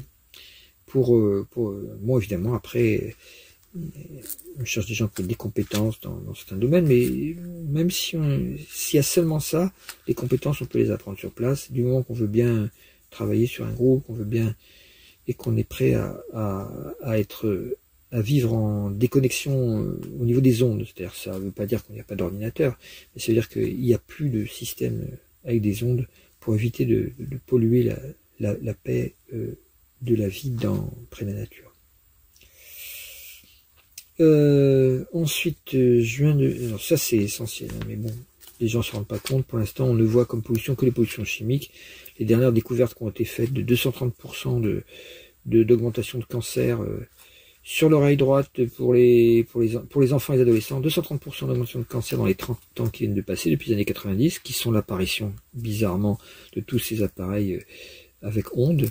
Et c'est marrant, ces tumeurs sont toutes du côté droit pour les droitiers, toutes du côté gauche pour les gauchers. Et les gens, les médecins actuels disent, ah oui, c'est sûrement, rappelez-vous, le cavalier de la France, c'est lié à la médecine, le scientisme et la fausse médecine, la médecine uniquement chimique, quoi. Parfois elle est utile, hein. Quand vous faites une anesthésie, c'est chimique, hein, quand vous faites. Enfin bon, il y a des cas où c'est utile, mais le plus souvent, ça consiste à annuler les autres formes de médecine qui seraient moins impactantes, moins empoisonnantes. Et cette médecine-là, donc très très arrogante, très fière d'elle, très absolutiste, fondamentaliste. C'est du fondamentalisme comme un autre, hein, c'est du fondamentalisme scientiste. Décrète en fait que ça vient des pesticides. Alors il y a 30 ans, étant chimico-sensible depuis là, je sais que quand je disais que je pouvais avoir des répercussions en mangeant quelque chose de pas bio, j'avais des répercussions directes parce que très peu de chimie qu'il y avait dedans suffisait à créer des ordres, ce qui fait que j'étais obligé de manger bio finalement. Et que si quelqu'un me disait c'est bio que c'était pas bio, mon corps il disait bah non, puis la personne disait ah oui, oh merde, t'as deviné, bah oui, c'est parce que je voulais pas te dire, parce que voilà, j'ai pas eu le temps de mais le corps ne mentait pas lui. Mais par contre, si je disais ça, les médecins, non, mais c'est dans ta tête, ça n'existe pas, les pesticides font pas le mal, les doses ont été calculées. Maintenant, on sait que les doses, même petites, se mélangent entre elles, font d'autres produits et que c'est une catastrophe, et qu'on essaye de revenir dessus. Enfin, on essaie de redevenir. Au niveau scientifique, au niveau économique, c'est l'inverse. Hein, les lois Rich, ça s'appelait la doctrine Rich, comment ça s'appelle? Oui, c'est ça, qui essaie de mesurer, de faire diminuer les quantités de pesticides et insecticides. On voit très bien que ça a été enfoncé, réautorisation du glyphosate, et allons-y, on redémarre pour un tour. Donc avec cette fascisation des esprits, on revient en arrière, quoi. On va de l'avant en revenant en arrière, ce qui ne permet pas de rentrer dans ce que demande l'ère du Verseau. Saturne et Uranus sont quand même les planètes de l'ère du Verseau, je rappelle. Donc on a cette conjonction Saturne-Neptune qui donne une autre couleur, mais qui est pas vraiment là. Et puis on a le grand aspect de Jupiter qui rentre en Lion. Donc tout ça, ça rentre en feu. Donc que de feu, que de feu.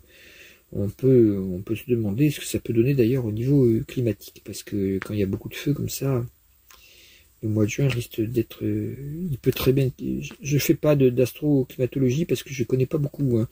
Il y en a qui le font très bien. Je connais pas tous les détails, mais bon, a priori, j'aurais tendance à penser qu'il pourrait y avoir une canicule au mois de juin comme en 2023, c'est ça.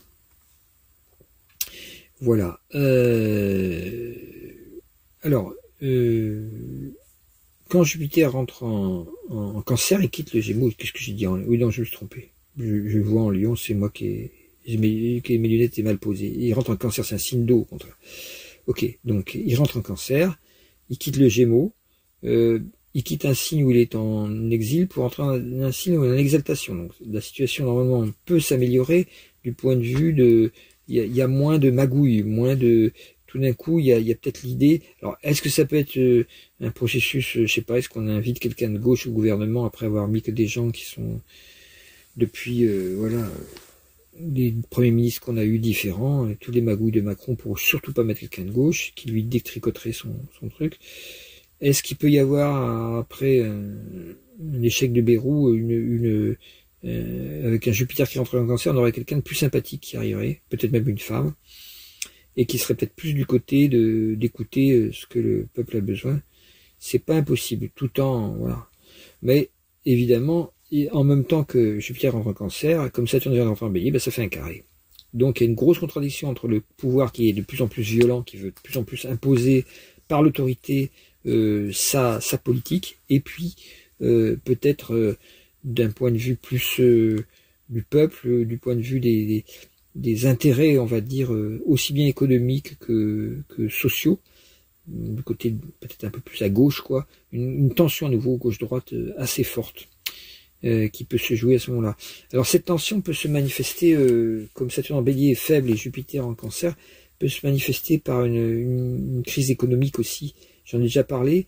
Elle est sans arrêt en train de larver, en train d'apparaître et de disparaître. Les carrés Jupiter-Saturne, on sera alors au 3e carré, et il y en a eu déjà 2. Je rappelle que le premier carré Jupiter-Saturne avait lieu en août 2024, le deuxième avait eu lieu avec Jupiter rétrograde en décembre 2024, et le troisième donc va avoir lieu en juin, au 15 juin 2025. Cette fois, les 2 planètes avanceront, elles seront dans des signes masculins, donc moins ça sentira plus l'inflation, ou ça sera plus au niveau du ressenti, ça va être carrément au niveau concret, quoi. Donc pour ceux qui ont des affaires à faire à Chavante, vous avez intérêt à le faire avant. J'espère moi aussi avoir trouvé un endroit à ce moment-là avant. Ça fait très très vite désormais.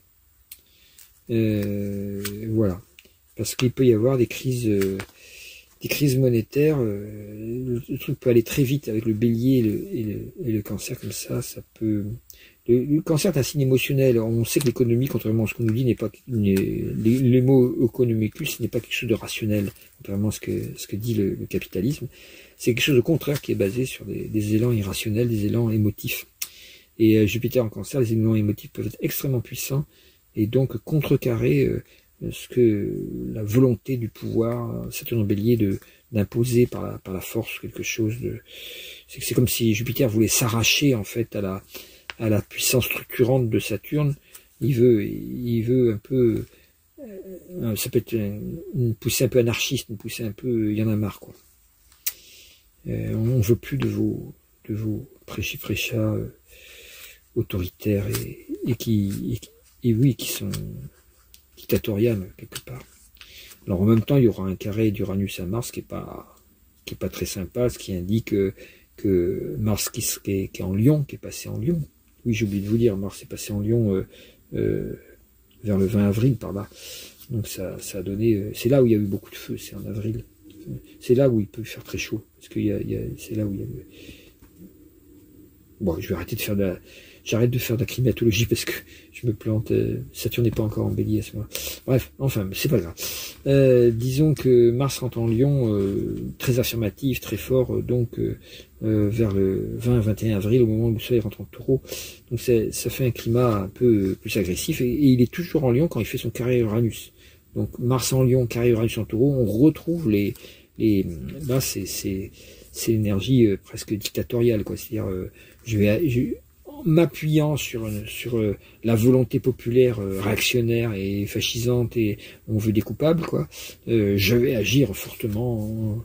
Voilà, donc tous les gens autoritaires, dont Macron fait partie, ne croyez pas que le Trumpisme n'est qu'un problème américain.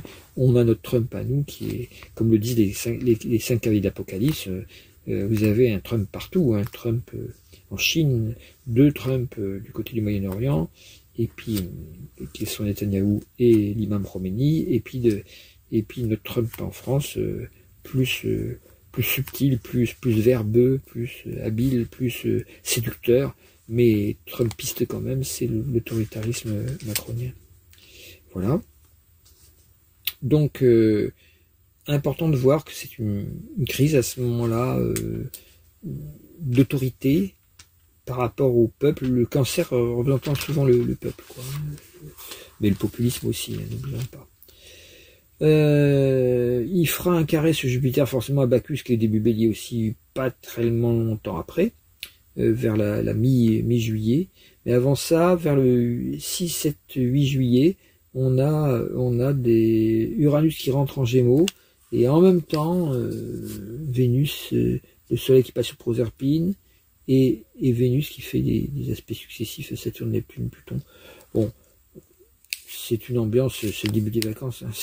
C'est Uranus-Vénus, c'est excitant, quoi, hein. C'est surtout en Taureau. Bon, après tout ça passe. Enfin, c'est quand même en Taureau. Quand Vénus en Taureau, c'est comme si voilà, il y a une excitation presque, on pourrait dire presque sexuelle. On sait que quand le monde va mal, les gens n'ayant pas la spiritualité comme moyen de se pacifier et de retrouver la sérénité, puis le chemin, surtout le sens de la vie, de savoir ce qu'ils sont venus faire, et de retrouver leur projet sens et de l'appliquer, le mettre en route même s'il y a des obstacles. Quand les gens sont paumés, sont dispersés, alors là, voilà, ils baisent, comme on dit. C'est-à-dire qu'en fait, il y a une excitation sexuelle qui fait que bon, bah, c'est le moment où on va trouver l'herbe plus verte ailleurs. Voilà, on va aller brouter le gazon de la voisine. Parce que, voilà, donc évidemment, ça fait des histoires, mais bon, c'est comme ça, voilà, les gens, des fois, appellent ça polyamour, c'est souvent, ça veut dire paumé en amour, surtout. C'est-à-dire, on n'arrive pas à trouver l'amour parce que l'égocentrisme est trop grand, on n'arrive pas à écouter le cœur de l'autre avec son propre cœur. On est trop embarqué dans le désir d'obtenir quelque chose de l'autre, d'avoir sa jouissance, son désir, et l'autre n'est pas assez ceci, pas assez cela. On ne se remet pas assez en question, on ne travaille pas sur soi, et ça fait même si c'est une conjonction, ça peut faire des explosions. Ceci dit, c'est très excitable, hein, du point de vue. Pour ceux qui sont libres de picorer où ils veulent, c'est des bonnes occasions. Voilà. Par contre, le Soleil Proserpine, conjoint Proserpine, le 8 juillet, nous invite à aller profondément en méditation. Vous voyez, et pas forcément d'aller en excitation. Et Uranus rentre en Gémeaux. Ouf, on quitte pour un petit temps seulement, parce qu'il va revenir malheureusement, c'est comme ça, il va revenir en Taureau, reculons en novembre 2025, et il reviendra définitivement donc en Gémeaux, seulement en avril 2026. Bon, donc on a un passage en Gémeaux là de quelques temps, de 4 mois environ, pendant lequel Uranus, oui, jusqu'au 8 novembre. Donc ça fait un peu plus que 4 mois. 2, 3, 4, oui, à peu près 4 mois. Et donc Uranus va, en changeant de signe, va changer de vibration. L'Uranus en Gémeaux, on est dans l'Uranus des États-Unis d'ailleurs, hein, c'est-à-dire que là, les États-Unis qui se manifestent déjà amplement suffisamment, leur esprit va se manifester encore plus. Ceci dit, est-ce que l'esprit de Trump, au niveau protectionnisme, au niveau arrogance, au niveau côté guerrier, au niveau j'aime le fric et puis j'oblige les autres à me suivre, c'est très américain, donc ça correspond bien à ce que c'est bien les Américains qui ont voté pour Trump, il n'y a pas de doute. Hein. Mais il manque une dimension qui est la dimension extrêmement créative, extrêmement libertaire, extrêmement démocratique aussi qu'ont les Américains quand ils s'y mettent. Et là, ils vont retrouver cette note-là qu'ils ont un peu perdue dans l'affaire. Hein. Les GI qui ont débarqué à Omaha Beach et tout ça, avec leur chewing-gum, leur côté décontracté, et, voilà, qui ont foutu la nique aux nazis. Ils ont eu un aura extraordinaire à travers Hollywood, après les films, tout ça, Marlon Brando, tout le bazar. Voilà, on a été charmé par quoi? Par leur Uranus en Gémeaux, qui a un côté extrêmement, un côté adolescent, bel adolescent, au regard bleu, et Marilyn et tout ça. Enfin bref, tout le cirque du Hollywood américain a séduit tout le monde, quoi. Et là, on a à nouveau, alors peut-être des films qui vont remettre l'esprit américain, parce qu'il y a des résistants au système trumpiste, heureusement. Et ils vont avoir à cœur d'exprimer ce que c'est vraiment la liberté. La liberté, c'est pas celle du renard dans le poulailler libre, la liberté d'écraser le plus faible avec le plus fort pour qu'on soit sûr de gagner, de se mettre entre forts pour écraser le plus faible à plusieurs, comme ça a été tenter de le faire avec l'union Trump-Poutine contre Zelensky, avec Trump-Poutine et J.D. Evans aussi, son espèce de vice-président complètement facho, catho-facho. Voilà, donc Jupiter est en même temps carré à Bacchus.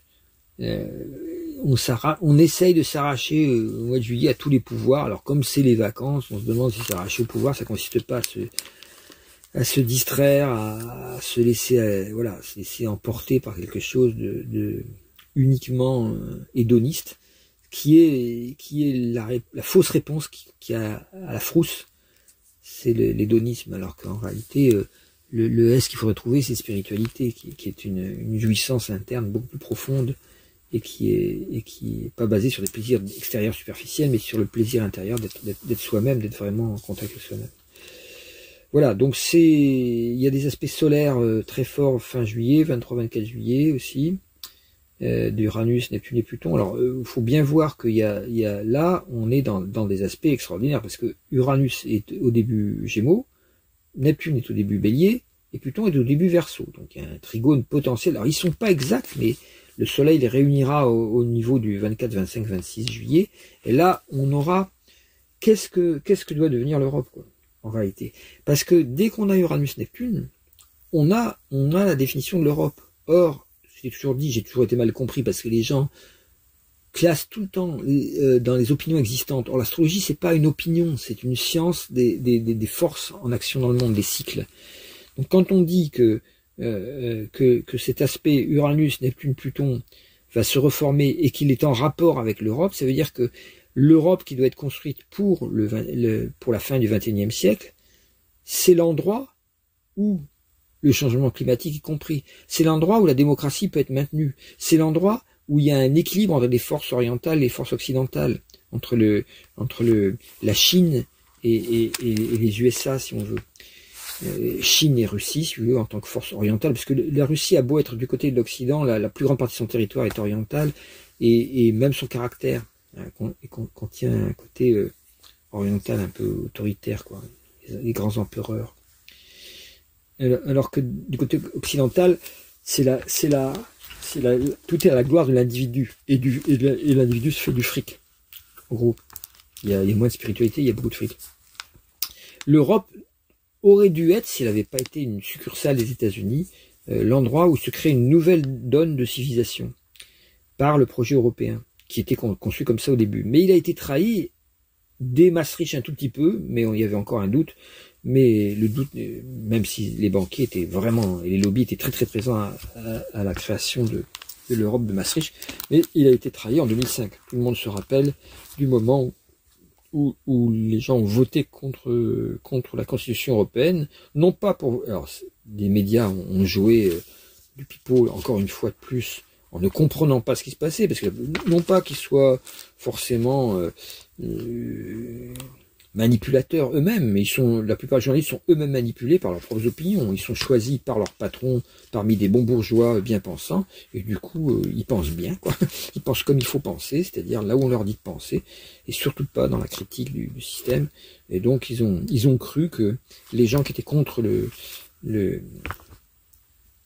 la Constitution, la nouvelle Constitution européenne, étaient contre l'Europe. Or, ils n'étaient pas contre l'Europe, ils étaient pour l'Europe qui avait été annoncée dès les années 50, qui était une Europe certes économique, mais qui surtout qui permettait de défendre efficacement la démocratie et qui n'enfermait pas l'Europe dans un décalcomonie, dans un recopiage presque exactissime du système américain sur le système européen. Bon, évidemment, on sait que il y a eu déni de démocratie totale, ce qui est un très mauvais signe. Donc, Uranus a pris le dessus, quoi. Et donc, on a imposé à tous les peuples cette constitution, qui est la même pratiquement, avec des petites modifications de surface. On a saupoudré 2-3 modifications pour rassurer les gens. Mais en fait, le traité de Lisbonne de 2009 est bel et bien la reconduction de ce que les gens avaient refusé, c'est-à-dire, mais sans leur demander leur avis cette fois, entre dirigeants, Merkel-Sarkozy, les pires des dirigeants. Enfin, Merkel a fait du bon travail parce qu'elle avait quand même, elle a eu une vision plus large que Sarkozy.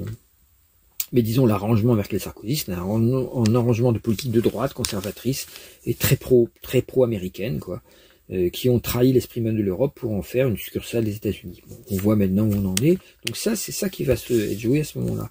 C'est-à-dire que on arrive à un aperçu donc vers le 24 juillet, et en août, là, on a carrément les grands aspects.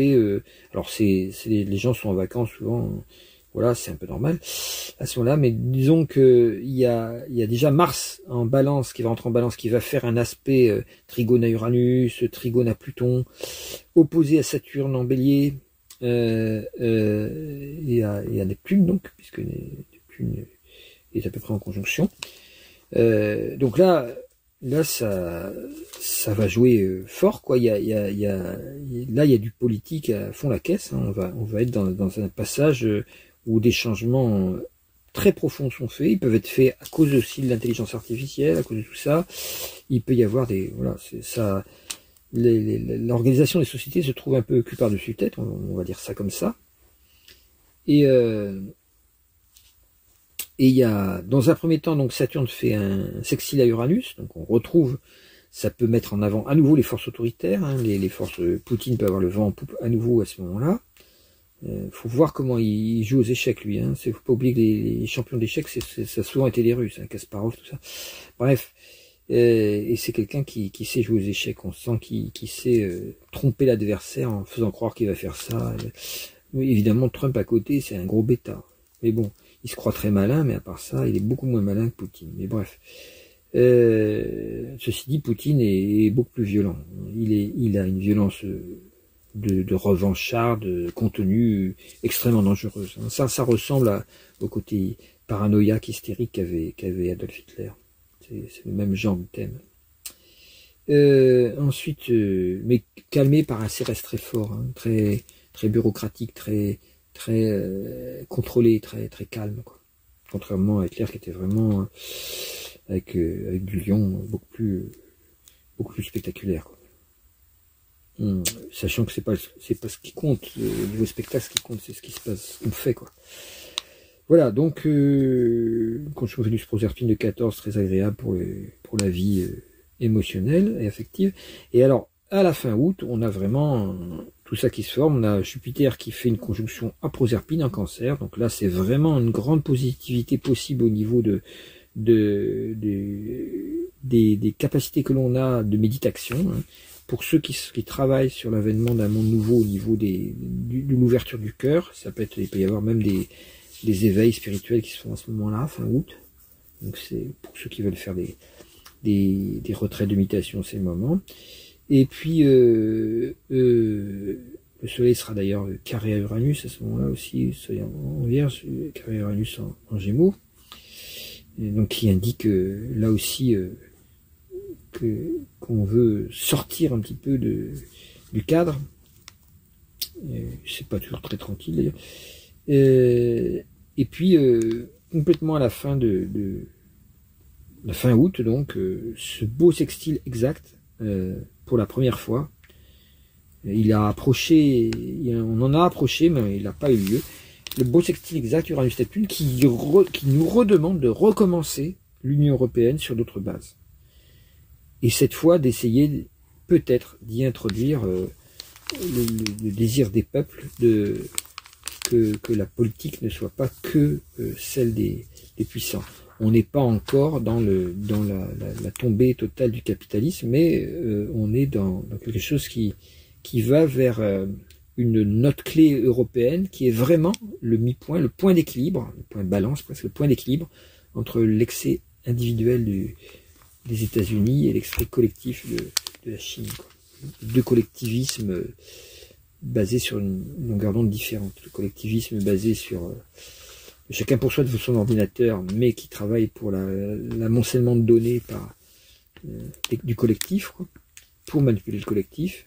Parce que ces gens-là ne gagnent leur argent que parce qu'il y a collectif. Hein. Ils ne peuvent pas gagner leur argent avec personne par personne. C'est parce qu'ils créent par l'algorithme des masses, des groupes, des grappes de gens qui vont exploiter en générant les désirs qu'ils savent qu'ils ont, puisqu'ils les ont surveillés, les ont contrôlés par les algorithmes. Donc là, on a un système entièrement qui fait croire à l'individu qu'il est libre, puisque devant son ordinateur, il choisit ce qu'il veut acheter. Il est aussi libre que dans un supermarché, quoi. Sauf que c'est plus près de chez lui. Il est sur l'ordinateur et là, il croit choisir, mais en fait, il ne sait pas qui choisit ses pensées. Alors, ses pensées ont été manipulées par celui qui sait ce qu'il pense, grâce à l'algorithme. Donc, c'est assez diabolique. Ça, c'est collectivisme à l'américaine. L'autre collectivisme, c'est le collectivisme à l'orientale, avec une soumission de l'individu à la masse. Évidemment, l'Europe pourrait, je dis bien, à l'issue de ces passages-là qui vont déborder sur le début septembre, créer une nouvelle donne qui serait un individu réellement apte à organiser les choses démocratiquement. C'est-à-dire, et là, évidemment,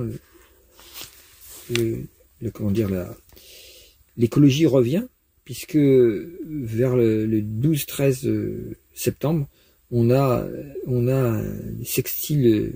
On a le soleil qui est sur Apollon, qui fait sextile à Jupiter. Jupiter fait un sextile à Apollon le 8 septembre. Donc tout ça, c'est le début septembre.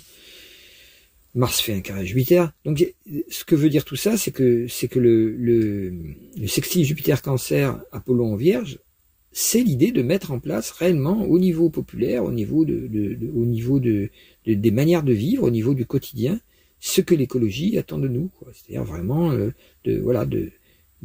et au niveau et la spiritualité aussi. C'est-à-dire c'est un moment où normalement on doit pouvoir voir se populariser l'idée de méditation, de spiritualité, et de manière en fait à ce que ça soit vu comme quelque chose qui permet de résoudre autrement le problème, autrement que la Chine et autrement que les États-Unis, puisqu'ils nous larguent. C'est le meilleur moment pour se reformuler, se reformer. Il est évident que le soutien, enfin soutien inconditionnel non, mais disons que le soutien réel que l'Europe fait pour l'Ukraine, c'est un soutien au niveau des valeurs démocratiques. C'est-à-dire qu'en fait, on sent bien que si l'Ukraine s'est battue comme ça, c'est parce qu'elle croit dans le modèle démocratique, auquel l'Europe ne croit plus, elle. Donc c'est comme si Zelensky et l'Ukraine étaient en train de rebooter, oui, reset, le véritable esprit de l'Europe qui a été perdu par l'espèce d'esclavage volontaire qu'on a eu à s'aligner sur les États-Unis, qui sont en train de nous larguer. Voilà, donc c'est un moment très intéressant, et cet aspect Uranus Neptune, c'est un aspect qui a commencé donc en 92-93, en fait les années de 89 jusqu'à 93-94 sont des années où ces aspects sont extrêmement puissants, et où ils organisent un nouveau type de société. Donc tous ceux qui sont nés dans ces années-là, au tout début des années 90, vont aboutir à une espèce de maturité à ce moment-là extrêmement forte. Alors ça peut être beaucoup d'impressions intérieures, il va y avoir peut-être beaucoup d'allergies ou de HS ou tout comme ça, parce qu'en même temps que l'énergie monte, ça peut faire monter une impression de ne pas supporter la dispersion que ça crée, l'impression qu'on est débordé par les idées, les impulsions, et qu'en même temps on n'arrive pas forcément à les mettre en place, parce que le système ne veut pas qu'on mette en place les choses, hein, c'est très net. Donc ça va être... faudra rester très calme, d'où la méditation encore.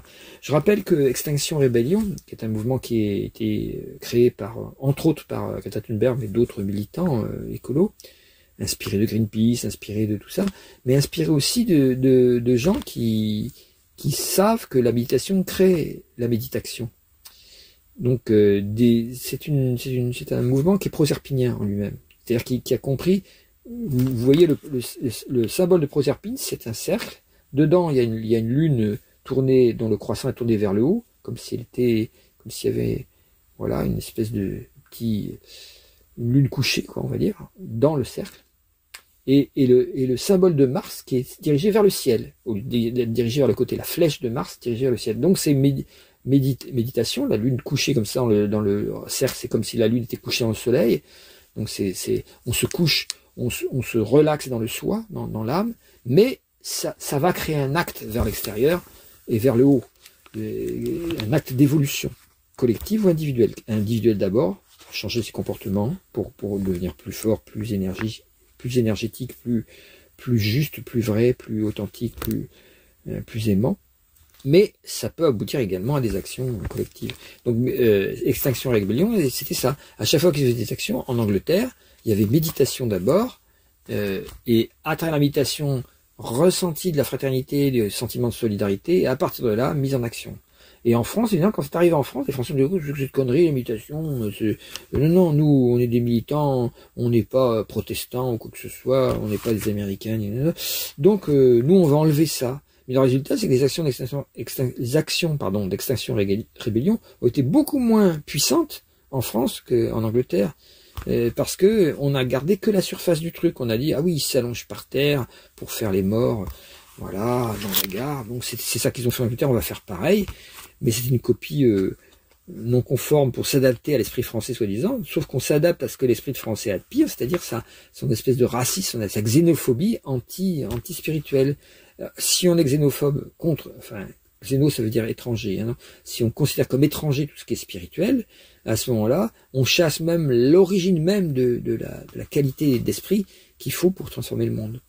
Parce que le monde ne peut se transformer qu'à partir d'une vision spirituelle et non pas à partir d'efforts militants, même si les efforts militants ne sont pas rejetés non plus, mais ils ne sont pas suffisants. Voilà, c'était un rappel, quoi. Et j'ai eu personnellement le même problème en allant à l'Alternativa à Nantes, où il y avait vraiment, où on a essayé d'introduire déjà le soutien à la ZAD de Notre-Dame-des-Landes, le soutien au végétarisme, le soutien à une écologie vraiment cohérente, concrète, où ce qu'on mange peut être produit sur le lieu, enfin voilà, pas simplement revendiquer l'écologie, tout ça, mais la vivre et être cohérent entre ce qu'on dit, ce qu'on fait, ce qu'on pense, tout ça. Mais il y avait des gens reliés au Parti Socialiste, et puisque c'est une mairie socialiste, et qui avaient peur de tout ça. Ils voulaient vraiment une écologie gentille, quoi, qui prend le strapontin à côté de la gauche, quoi, pour voilà. Ils voulaient une écologie un peu qui fait l'unanimité, c'est-à-dire qui dérange personne, quoi. Et finalement, j'ai été chassé de ce groupe pour avoir dérangé, mais ce que j'avais dérangé est passé. J'ai réussi à faire passer deux choses importantes, voilà, qui ont permis que la ZAD de Notre-Dame-des-Landes soit défendue par tous les militants venant de Nantes. Et en particulier, ça c'est important, et que en particulier, il y a une importance du végétarisme dans les groupes écolos pour être cohérent entre ce qu'on revendique comme type de politique et puis ce qu'on fait en mangeant, quoi. Évidemment, si vous bouffez un hamburger après avoir fait une manif écolo, c'est que vous avez faim, bien sûr, mais c'est un peu idiot parce que pour le hamburger, pour une protéine animale du hamburger, vous en détruisez 7 végétales, et donc vous êtes en train d'affamer les peuples d'autres pays, et puis vous demandez pour cet hamburger qu'on vous coupe un morceau de forêt amazonienne, alors que vous venez de militer pour qu'on la coupe pas. C'est ce qui s'appelle être incohérent entre ses actes et ses pensées. Ne pas se rendre compte du résultat de son acte, comme si c'était pas de ma faute. Oh, j'aime bien ça, c'est tout. Mais non, c'est pas tout. Chaque acte a une action sur le collectif. Et les actions du collectif ont une action sur les individus. Ça, on le sait, mais on oublie dans le sens inverse. En octobre 2025, Neptune rentrera donc à nouveau en Poisson en fin octobre. Bon, là, je vais un peu vite. Les gros passages sont tous faits, là. Et le mois de septembre est très intéressant. Hein. Il y a beaucoup d'aspects. Le seul important, donc, on verra ça plus tard, mais disons que ce qui est important, c'est que Mercure et Mars sont sextiles avec Apollon, en Vierge. Mercure parce qu'il est en Scorpion et Mars parce qu'il est en Scorpion aussi. Donc ça c'est intéressant, ça fera bouger des choses au niveau de la lutte, ce que je viens de parler, quoi, la lutte écologique aussi. Fin octobre 2025, donc à peu près pas à peu près, le 22, Neptune revient en Poisson, et là on va revoir, à partir du moment où Neptune est passé en Bélier, à montrer comment comment les idéologies pouvaient être perverties par le désir de force, le côté obscur de la force, on va dire. Il va y avoir l'occasion de revenir à l'essentiel en Poisson pendant à peine 2 mois, quoi, puisqu'il rentrera en Bélier en janvier 2026. Pour terminer, il y a une deuxième fois le sextile Uranus-Neptune se recrée le 21 novembre 2025, au moment même où le Soleil va rentrer en Sagittaire. Là, on a un très bel aspect avec le Soleil. Le Soleil opposé à Uranus, en Sagittaire opposé à Uranus en Gémeaux, en Taureau, pardon. Le Soleil en Scorpion, pardon, fin Scorpion opposé à Uranus fin Taureau. Donc là, ça peut dire quelque part, il y en a marre des systèmes on revient en arrière sur ce qui s'est passé. C'est intéressant pour les États-Unis en particulier. Ils vont peut-être se dire, mais attends, on s'est complètement gouré, on a mis un imbécile au pouvoir. On pensait qu'il allait arranger les choses. Et là, le trigone du Soleil à Neptune en Poisson fait que les gens vont voir pourquoi ils ont voulu que ça change, pourquoi ils ont voulu que ça passe à autre chose, pourquoi et ça peut faire bouger les choses en Europe comme aux États-Unis. Voilà.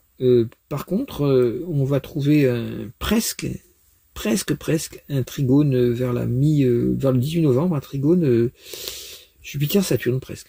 Jupiter en Cancer et Saturne en Poisson, qui va permettre de résoudre en particulier certains désordres économiques, très certainement, et remettre en route ce qui avait peut-être été détruit bêtement parce qu'on voulait uniquement penser en termes économiques et pas penser en termes sociaux. Là, il y a à nouveau une union entre le social et l'économique qui va relancer la machine, parce que si on appauvrit totalement les gens à force de vouloir donner l'argent tout le temps aux plus riches, jamais les ponctionner, jamais tout ça pour pas qu'ils changent de pays, pour qu'on reste compétitif, tout ce délire-là, le résultat c'est que les gens ils ont plus de fric et l'économie dégringole forcément, puisqu'il faut que les gens consomment pour que l'économie marche aussi.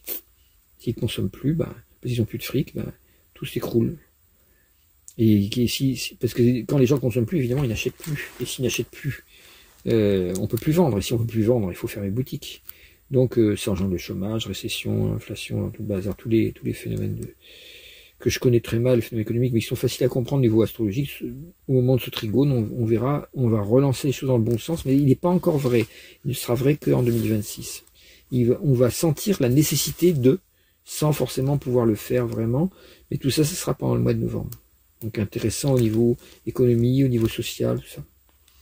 Ben, après, c'est tout. Hein. Décembre 2025, il faudra que je refasse une petite interprétation de l'année 2025 qui démarrera le 21 décembre 2025 à 16h04. Et on aura donc un nouveau thème. Je ne vais pas rentrer dans le détail, c'est pas la peine, mais vous avez en gros on a brossé là le tableau de ces conjonctions, de ces passages de changement de signe. Uranus rentre en Gémeaux, Saturne en Bélier, Neptune en Bélier, donc les trois planètes Saturne, Uranus, Neptune. Je rappelle que Nietzsche dans Ainsi parlait Zarathustra, appelait ça le stade du chameau, le stade du lion et le stade de l'enfant. Il faut lire ça, Ainsi parlait Zarathustra, c'est merveilleux. Le stade du chameau, c'est le Saturne, c'est le moment où on doit travailler sur soi, on doit se modifier, ça peut correspondre au développement personnel, on essaye de s'améliorer, on essaye de modifier de l'extérieur un peu ses comportements pour les rendre plus harmonieux, et petit à petit on apprend à se maîtriser, à pas être esclave des émotions, à être moins esclave des croyances. Bon là, c'est l'aspect un peu psychothérapeutique, quoi.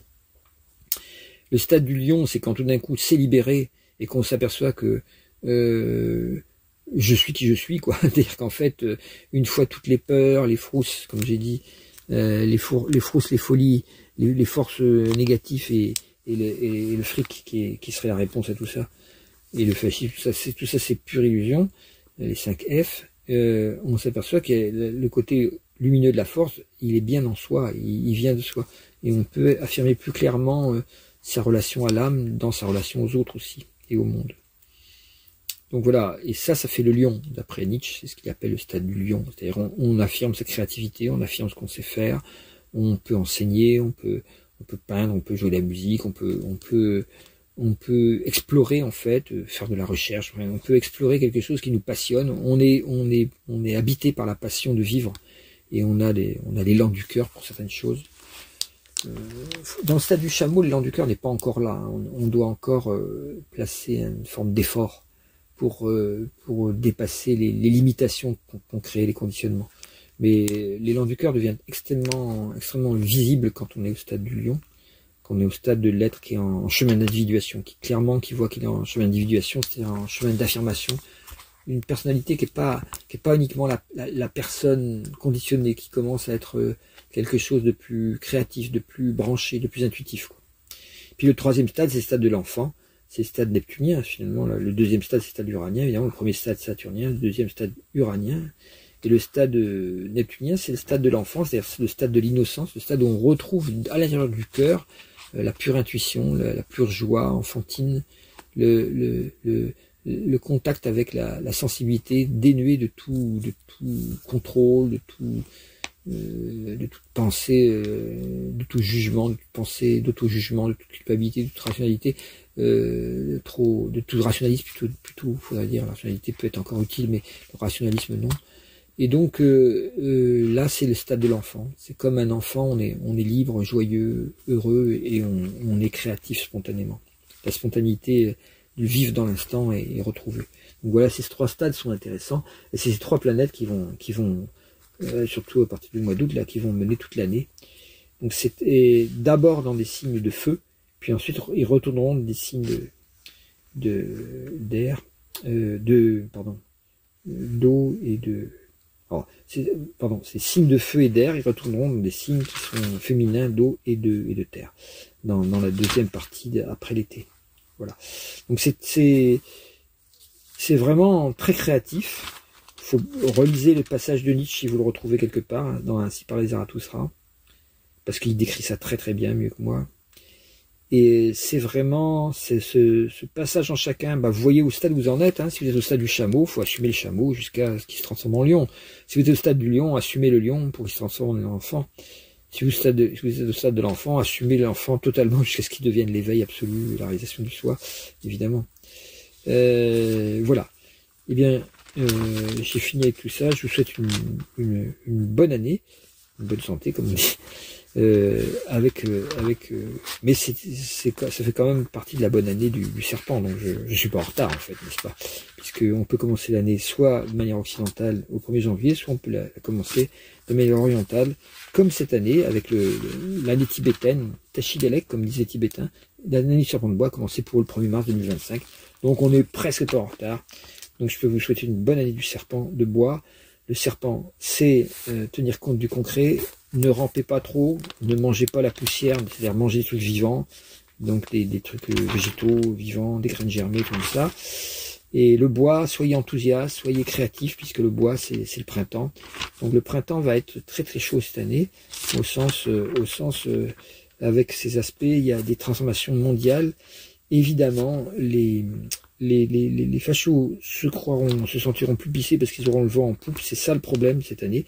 Mais si vous reliez à des gens qui sont dans le positif, dans l'âme, dans l'habitation, dans l'amour, l'union fait la force, et cette solidarité finira par montrer qu'elle est bien supérieure en profondeur et en efficacité à la haine stupide et gratuite, et au rassemblement des nationales des imbéciles. Voilà.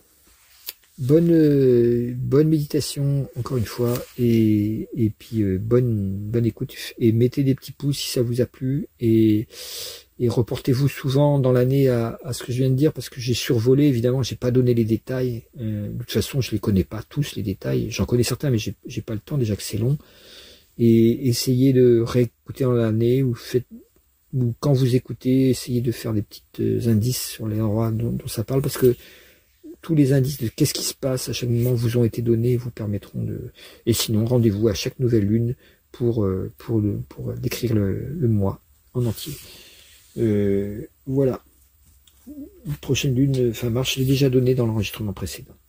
Bonne écoute, et mettez des petits pouces, ou bien et faites circuler les enregistrements pour que ça soit accessible à tous ceux qui étudient l'astrologie, puisque j'enseignais à d'autres astrologues autrefois, ce qui est plus le cas maintenant. Donc si vous connaissez les astrologues, dites-leur qu'il y a un astrologue là qui est assez original, et qui est capable de renouveler par ses travaux l'astrologie à papa, y compris l'astrologie humaniste de Dan Rudyard. Dan Rudyard avait annoncé: des gens viendront qui créeront l'astrologie galactique. Il voulait dire ça sur un plan astronomique aussi. Si on se positionne évidemment sur Mars, on n'a pas la même astrologie, mais il voulait dire ça surtout sur le plan spirituel, une astrologie qui s'insère beaucoup plus dans une vision holistique, vraiment globale. Et c'est l'astrologie universelle de la mutation que je pratique, c'est celle-là, c'est une astrologie galactique en réalité. Voilà, donc annoncé par Dan Rudyard et réalisé par Jacques Élise. Je suis pas le seul, hein. Il y a aux États-Unis, en particulier, en France pas beaucoup, mais bon, il y a Jean Billon, il y a Luc Biget, il y a Nathan Rajan, il y a des gens comme ça qui ont aperçu aussi cette nouvelle astrologie, qui l'ont abordée d'une manière toute différente, mais je suis pratiquement le seul à avoir donné les outils qui permettent de l'exercer, pas simplement l'esprit. Dans Nathan Rajan, par exemple, il y a l'esprit holistique est très très bien vu, hein. Luc Biget, au niveau révision de la mythologie, c'est extraordinaire aussi. Il revoit la mythologie à l'aune de nouvelles manières de penser de nos sociétés, quoi, qui sont complètement différentes. Jean Billon est le premier à avoir introduit les astéroïdes, qui sont un outil extraordinaire pour ça, quoi.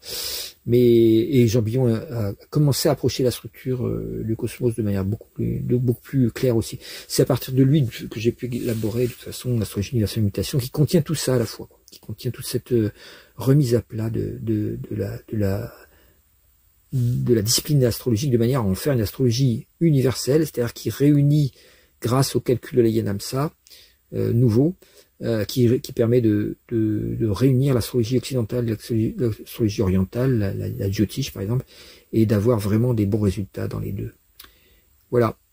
Donc si vous faites de l'astrologie, à vous de découvrir que voilà, il est disponible des enseignements qui sont directement l'astrologie du XXIe siècle. Si ça vous intéresse de faire partie du XXIe siècle. à la prochaine nouvelle lune, fin mars. Au revoir et bonnes écoutes.